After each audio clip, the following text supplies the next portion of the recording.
The night weighed heavy, the old house settling into uneasy creaks. Samantha lay under her blankets, eyelids getting heavy with sleep's approach. As she eased into dreams, an invisible grip yanked her into a nightmare, a place where escape was a distant hope. Abruptly, Samantha's eyes popped open. The room shimmered in an eerie twilight, shadows twisting into nightmarish shapes. A phantom heaviness oppressed her chest, making each breath a struggle. Panic set in. She tried to move, to scream for help, but her limbs refused to cooperate, as if an unseen force held them down. A cold sweat coated her skin as the horror unfolded. The air thickened, suffocating her in a malevolent grasp. A faint whisper slithered through the room, unintelligible words scratching at her ears. Samantha, paralyzed and vulnerable, strained to decipher the spectral murmurs mocking her fear. Suddenly, a shadowy figure materialized at her bed's foot, its form blurred. A dark silhouette fixated on Samantha. A guttural growl rumbled from the apparition, a sound resonating through her very soul. Malevolence crackled in the air as the figure advanced, each step deliberate in the oppressive silence. Samantha's mind raced, grappling with the surreal situation. Was it a malevolent spirit, a creature from her darkest thoughts, or something even more sinister? Desperation clawed at her as she fought against the paralysis. As the shadowy entity loomed over her, a sinister grin spread across its featureless face. An icy breath caressed Samantha's neck, the touch of an otherworldly presence sending dread coursing through her veins. The room pulsed with a supernatural energy, and Samantha could almost taste the malevolence. Abruptly, her eyes snapped open again. Morning light spilled into the room, dispelling the nightmare like mist. Relief washed over her, but the memory lingered, questioning the fragile line between dreams and reality.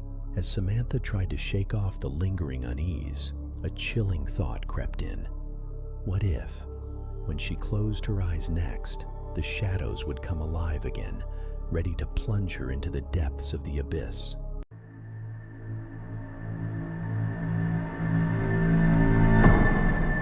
In the quiet town of Millwood, Emma, a young artist, found herself ensnared in the clutches of relentless nightmares that invaded her sleep each night.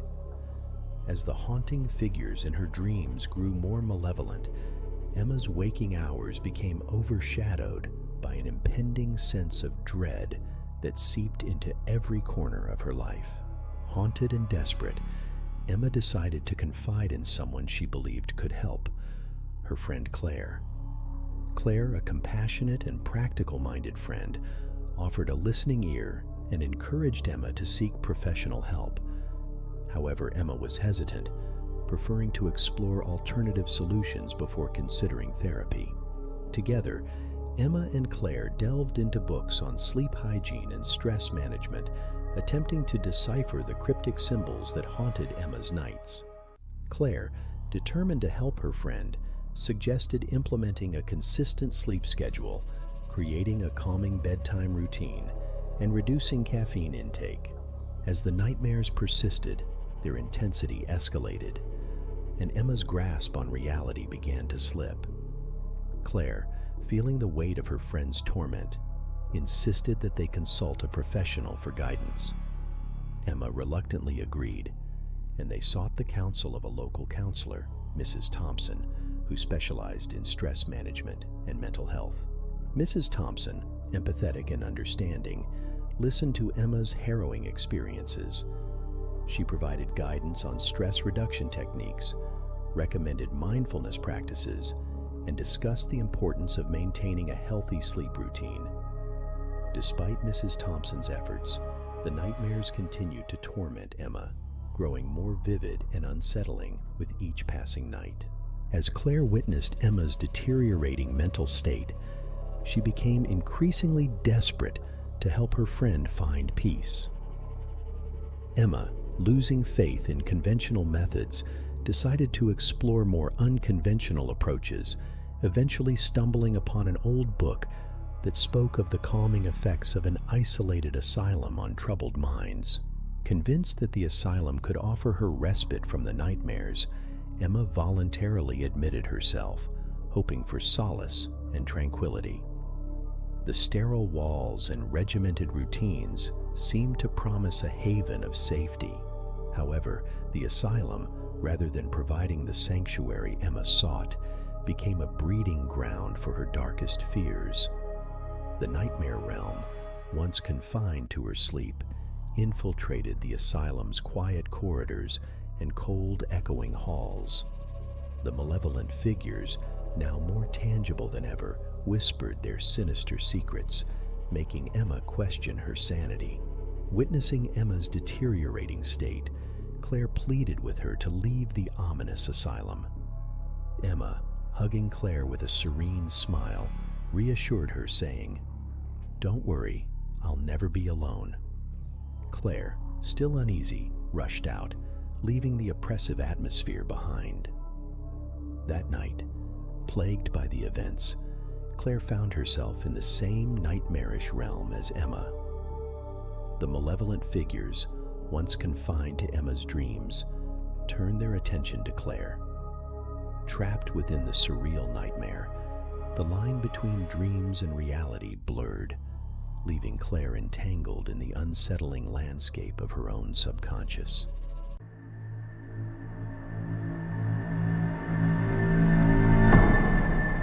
In the heart of New York City, surrounded by the towering structures and the constant pulse of urban life, Rachel found herself ensnared in a mysterious struggle between wakefulness and the surreal world of sleep paralysis. Rachel, a young professional working in Manhattan, began experiencing vivid episodes of sleep paralysis that left her paralyzed in terror. In her nightly ordeal, a shadowy figure seemed to materialize on top of her, its presence accompanied by a weight of whispers that echoed through her mind. Determined to unravel the unsettling mystery, Rachel decided to document her nocturnal struggles. Setting up cameras in her modest apartment, she hoped to capture the elusive events that unfolded during her restless nights. As Rachel reviewed the recordings, a sense of dread washed over her. The footage revealed her own immobility during sleep paralysis, the cryptic notes and symbols left behind by her own hand, and the malevolent figure that haunted her dreams, seemingly stepping out of the shadows. Fueled by a growing unease, Rachel sought solace in the expertise of sleep specialists and psychologists. Together, they delved into the psychological factors that might be triggering her intense sleep paralysis episodes. To their surprise, the investigations uncovered an unusual correlation. Rachel's sleepwalking tendencies were intricately linked to the moments of paralysis. During her sleep paralysis, the struggle against the immobilizing force seemed to overflow into her subconscious, inducing bouts of sleepwalking. The footage captured Rachel navigating her apartment in a trance-like state, a disconcerting dance between her conscious and unconscious self. As the psychological exploration continued, Rachel faced the relentless taunts of the malevolent figure in her dreams.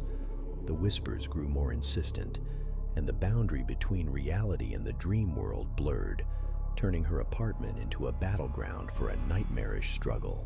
The city that never sleeps bore witness to Rachel's ordeal, and the dichotomy of Manhattan's vibrant energy during the day and the haunting shadows that plagued her nights became the backdrop for her surreal struggle. With each passing night, Rachel questioned whether she could break free from the cycle. The psychological forces that gripped her seemed to be intricately woven into the fabric of her existence, leaving her trapped in a nightmarish dance between sleep paralysis, sleepwalking, and the spectral manifestations of her own fears, all within the rhythm of the city that surrounded her.